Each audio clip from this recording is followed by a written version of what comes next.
नमस्कार, अपना प्रदेश उत्तर प्रदेश उत्तराखंड देख रहे हैं आप। मैं हूं आपके साथ पूजा मोहन पांडे। बुलेटिन की शुरुआत करते हुए सबसे पहले आपको बता दें कि सीएम योगी आदित्यनाथ इस समय अपने गृह जनपद में हैं, गोरखपुर में हैं वो इस समय। उन्होंने हमेशा की ही तरह आज भी अपने दिन की शुरुआत पूजा अर्चना के साथ करते हुए गुरुओं का आशीर्वाद लिया। मुख्यमंत्री ने एक बार फिर से जानवरों के प्रति अपना प्रेम प्रदर्शित किया है। सीएम योगी ने गोरखनाथ मंदिर में स्थित हिंदू सेवाश्रम में जनता दरबार भी लगाया था। इस दौरान सीएम ने लोगों की समस्याएं सुनी और साथ ही समस्याओं के निस्तारण के लिए निर्देश भी दिए हैं।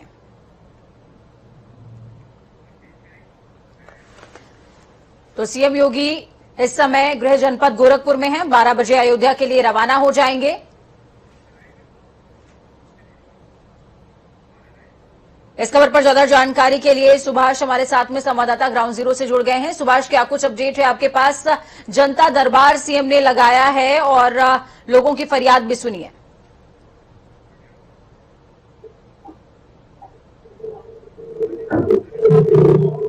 सुभाष, आप तक मेरी आवाज पहुंच पा रही है? जी पूजा, बिल्कुल। मैं आपको बता दूं कि मुख्यमंत्री सुबह आज सबसे पहले उन्होंने नियमित दर्शन किए। दर्शन करने के बाद उन्होंने फरियादियों से, यहाँ पे सभी फरियादियों से मिलकर उनकी समस्याओं को सुना और उसके बाद जो है समस्याएं सुनने के बाद उन्होंने सभी अधिकारियों को त्वरित निस्तारण के लिए निर्देश दिया। आपको बता दें पूजा कि आज अभी थोड़ी ही देर में मुख्यमंत्री योगी आदित्यनाथ यहाँ से भाटहट जाएंगे, जो प्रदेश का पहला आयुष विश्वविद्यालय यहाँ पे बनने जा रहा है और यहाँ पे उसका वो राष्ट्रपति 28 अगस्त को शिलान्यास करेंगे और उस शिलान्यास कार्यक्रम की क्या स्थिति होगी और राष्ट्रपति के हेलीकॉप्टर कहां उतरेंगे और कहां पे उनका रूट डाइवर्जन होगा, क्या रूट होगा, इसको लेके अधिकारियों के साथ अभी वो थोड़ी देर में बैठक करने वाले हैं। और आपको बता दें कि गोरखनाथ विश्वविद्यालय जो मानीराम में बना हुआ है उसका लोकार्पण भी उसी दिन राष्ट्रपति करेंगे। तत्पश्चात उसके बाद मुख्यमंत्री योगी आदित्यनाथ अयोध्या के लिए रवाना होंगे। जी पूजा, बहुत शुक्रिया सुभाष, हमारे साथ जुड़ने के लिए, अहम जानकारी ग्राउंड जीरो से साझा करने के लिए। तो आज पूरा देश राममय है क्योंकि अयोध्या में राम जन्मभूमि के भूमि पूजन को 1 साल पूरे हो गए हैं। 2023 में राम मंदिर बनकर तैयार हो जाएगा और सजेगी श्री राम की नई अयोध्या। मंगल भवन अमंगल हारी, द्रवहु सुदशरथ अजिर बिहारी।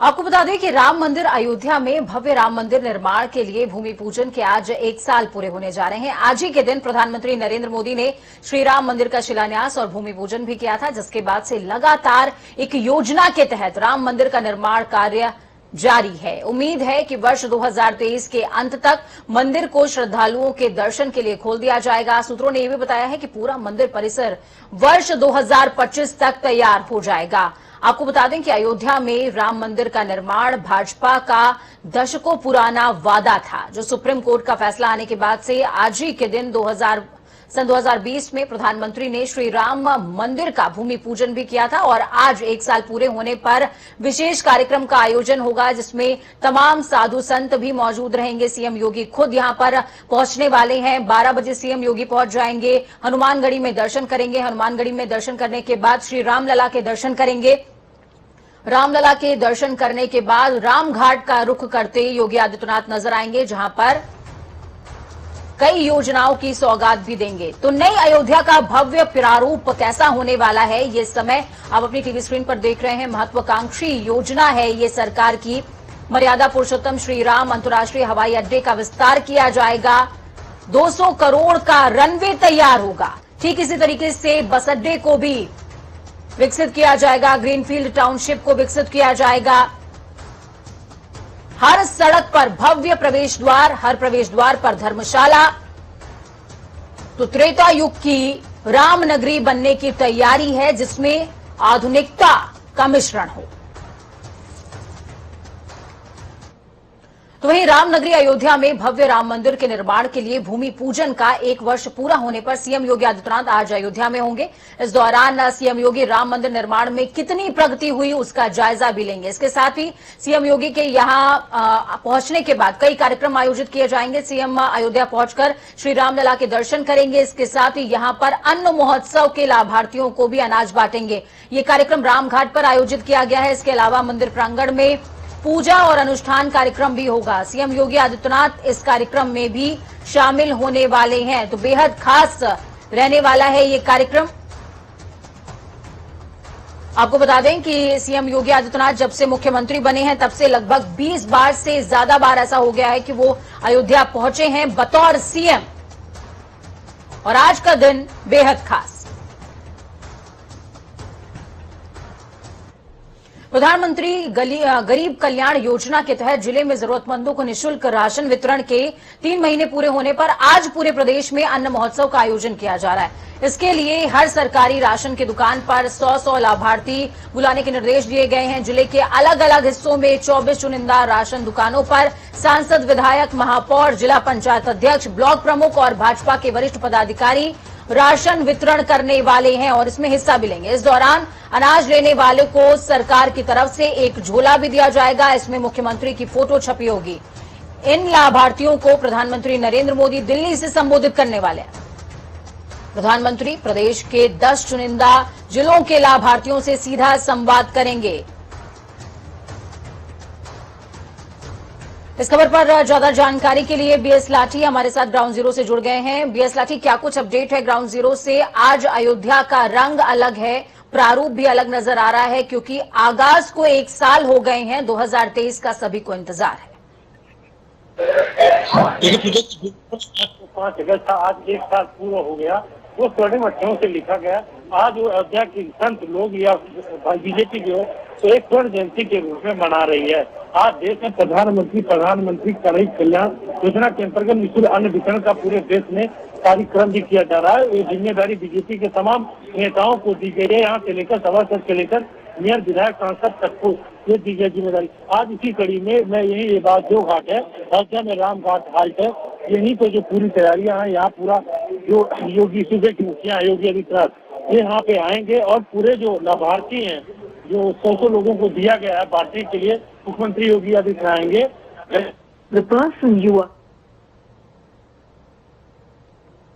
तो आपको बता दें इस दौरान सीएम योगी आदित्यनाथ ने ट्वीट भी किया हुआ है। वो ट्वीट तमाम दर्शकों को एक बार दिखा देते हैं। सीएम योगी ने ट्वीट किया, सबको राशन, सबको पोषण। आज पीएम के अंतर्गत, पीएम की जो योजना उसके अंतर्गत उत्तर प्रदेश में 80,000 से ज्यादा लोगों को निःशुल्क अन्न प्राप्त होने वाला है। जरूरतमंदों को निःशुल्क अन्न दिया जाएगा। आदरणीय प्रधानमंत्री जी के मार्गदर्शन में उत्तर प्रदेश सरकार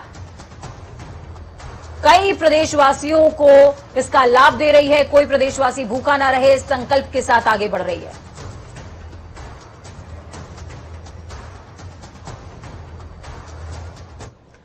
तो आपको बता दें कि अयोध्या का राम मंदिर बनकर तैयार हो जाएगा 2023 में, और सभी को इस दिन का इंतजार रहेगा। मंगल भवन अमंगल हारी, द्रवहु सुदशरथ अजिर बिहारी।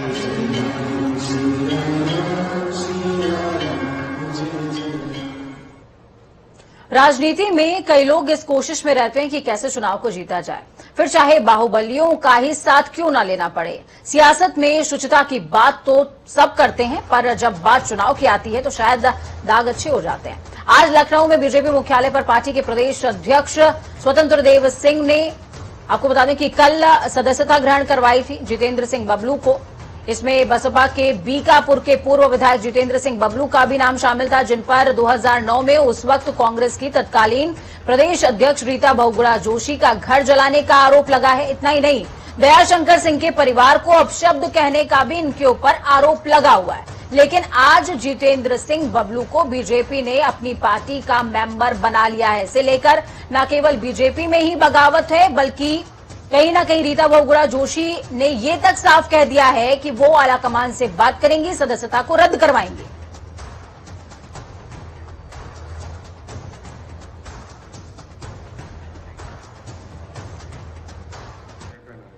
सोशल मीडिया में ये समाचार को देखकर मैं स्तब्ध हूँ, क्योंकि मुझे बहुत अच्छे से याद है कि जुलाई 2009 में जब मेरा घर जलाया गया था लखनऊ में, तो उस घर में को जलाने में अगुवाई करने वाले जितेंद्र सिंह बबलू थे।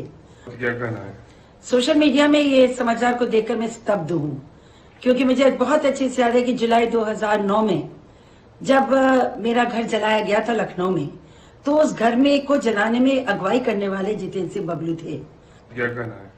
तो एक तरफ भारतीय जनता पार्टी में बगावत है, दूसरी तरफ विपक्ष क्या कर रहा है? विपक्ष आज साइकिल यात्रा निकाल रहा है।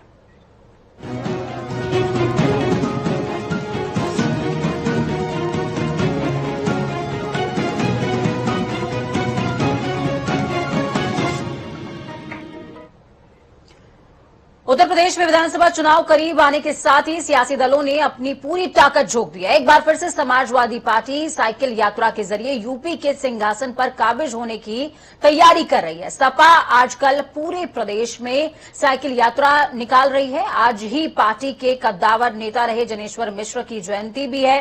सपा अध्यक्ष अखिलेश यादव लखनऊ में साइकिल चलाने वाले हैं, तो वहीं पूर्व सांसद डिम्पल यादव कन्नौज में साइकिल यात्रा को हरी झंडी दिखाकर रवाना करेंगी। पार्टी के सांसद, विधायक, पूर्व मंत्री अलग अलग जिलों में साइकिल चलाने वाले हैं। इतना ही नहीं, आज से ही समाजवादी पार्टी के लिए प्रबुद्ध वर्ग सम्मेलन भी बलिया से शुरू हो रहा है। बलिया में 1857 की क्रांति के जनक मंगल पांडे की ये धरती है, तो वहीं जनेश्वर मिश्र का जन्म दिवस भी है। इसलिए पार्टी की तैयारी है कि प्रबुद्ध वर्ग का सम्मेलन भी उसी धरती से शुरू किया जाए। समाजवादी पार्टी की कोशिश है कि सरकार को सवालों के कटघरे में खड़ा किया जाए। बात चाहे बेरोजगारी की हो, किसानों की हो, महिलाओं पर हो रहे अत्याचार की हो, आजम खान की रिहाई को लेकर चाहे बात हो, साइकिल यात्रा के जरिए पूरे प्रदेश में कहीं ना कहीं सरकार के विरुद्ध माहौल खड़ा करने की पूरी तैयारी होगी। सपा कार्यालय से इस वक्त की सीधी तस्वीरें आपको दिखा रहे हैं। जब कभी समाजवादी पार्टी पर संकट आया, वो सामने खड़े हो गए, उन संकटों का मुकाबला किया। आज हम समाजवादी उन्हीं के रास्ते पे चल करके प्रदेश को एक नई दिशा, प्रदेश को नई उम्मीद लेकर के, उत्तर प्रदेश को खुशहाल बना करके जनता को राहत देना चाहते हैं। साथ ही साथ आज हम उन लोगों को भी याद करते हैं जो कोरोना वायरस की वजह से न जाने कितने लोगों की जान चली गई। ऐसा मिसमैनेजमेंट, ऐसी सरकार की नाकामी और पूरा का पूरा सरकार का जितना भी एडमिनिस्ट्रेशन था, उसने जनता को धोखा देने का काम किया। बड़ी संख्या में लोगों की जान चली गई। जिन परिवारों के सदस्य, जिन परिवारों ने खोए हैं, उनकी दुख की कल्पना नहीं की जा सकती। वो परिवार आज भी बिखरे हुए हैं। आज भी उन परिवारों के बीच में दुख है और इस सरकार ने उनकी जरूरत पड़ने पर कोई मदद नहीं की।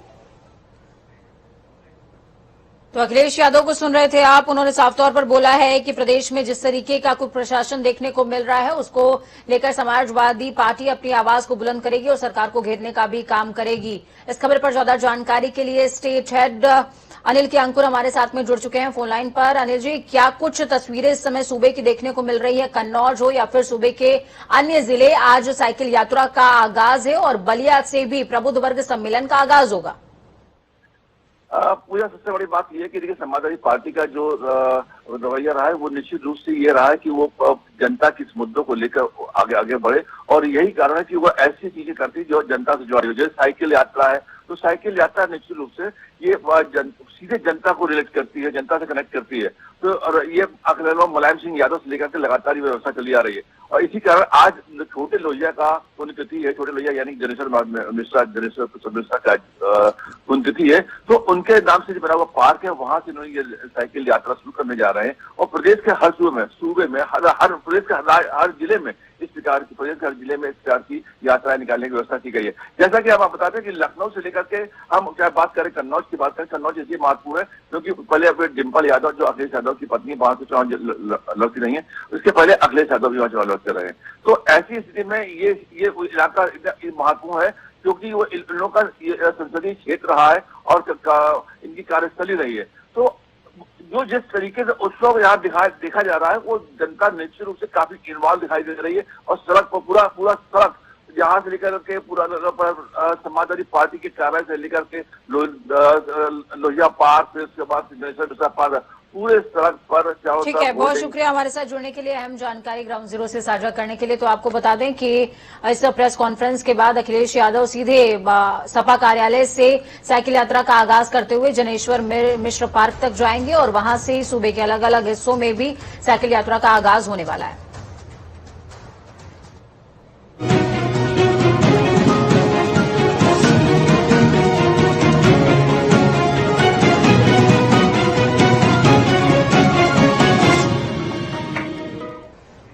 यूपी में 2022 में होने वाले विधानसभा चुनाव से पहले सभी पार्टियां जातिगत समीकरणों को साधने में जुट गई हैं। इसके लिए बसपा भी लगातार पूरे प्रदेश में प्रबुद्ध वर्ग का सम्मेलन करा रही है। इसी क्रम में आज बसपा लखीमपुर खीरी के डीसी रोड स्थित वंदन गार्डन और सीतापुर में प्रबुद्ध सम्मेलन का आयोजन करेगी।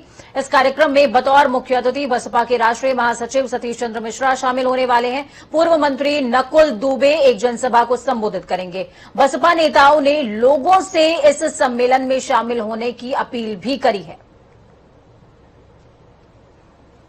राजधानी लखनऊ में थप्पड़बाज लड़की के मामले में ओला कैब ड्राइवर से घूस लेने के मामले में कृष्णानगर कोतवाली के 2 पुलिस अफसर आपस में भिड़ गए। दोनों ने घूसखोरी और पूरे मामले में एक दूसरे पर आरोप प्रत्यारोप भी लगाए। थाना प्रभारी और इंस्पेक्टर महेश दुबे ने कहा कि उनकी गैर मौजूदगी में भोलाखेड़ा के चौकी इंचार्ज हरेंद्र यादव ने कैब ड्राइवर से गाड़ी छोड़ने के एवज में पैसे ले लिए थे। इसकी रिपोर्ट भी कमिश्नर को सौंपी जा चुकी है। तो वहीं चौकी इंचार्ज ने इंस्पेक्टर को ही कटघरे में खड़ा कर दिया। चौकी इंचार्ज का कहना है कि वो खुद को बचाने के लिए उन्हें झूठा फंसा रहे हैं। वहीं एसीपी की जांच में लापरवाही बरतने वाले इंस्पेक्टर कृष्णानगर महेश दुबे समेत 2 दरोगा को यहां से लाइन हाजिर कर दिया गया है और पूरे मामले में कार्रवाई भी निरंतर चल रही है। पूरे प्रदेश में नदियों का जलस्तर तेजी से बढ़ रहा है। आगरा में चंबल नदी का भी यही हाल है। बीती रात चंबल नदी ने खतरे के निशान को पार कर दिया। नदी का जलस्तर बढ़ने से आसपास के दर्जनों गांव जलमग्न हो गए।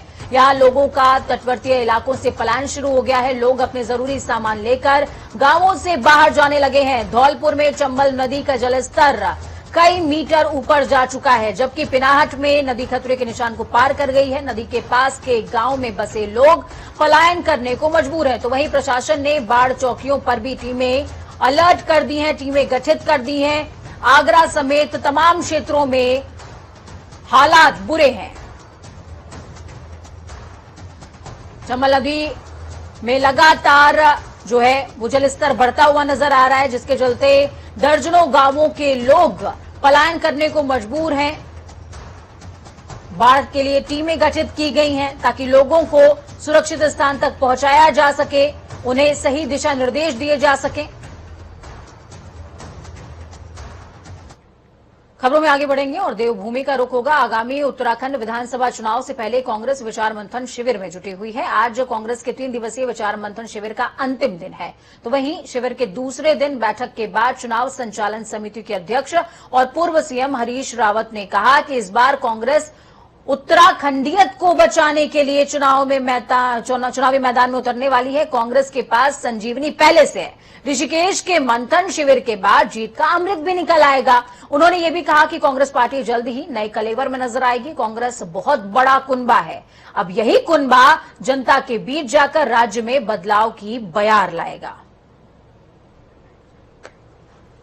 वक्त यहां पर छोटे से ब्रेक का। ब्रेक के उस पार खबरों का सफर लगातार जारी है। बने रहिए जनता टीवी के साथ।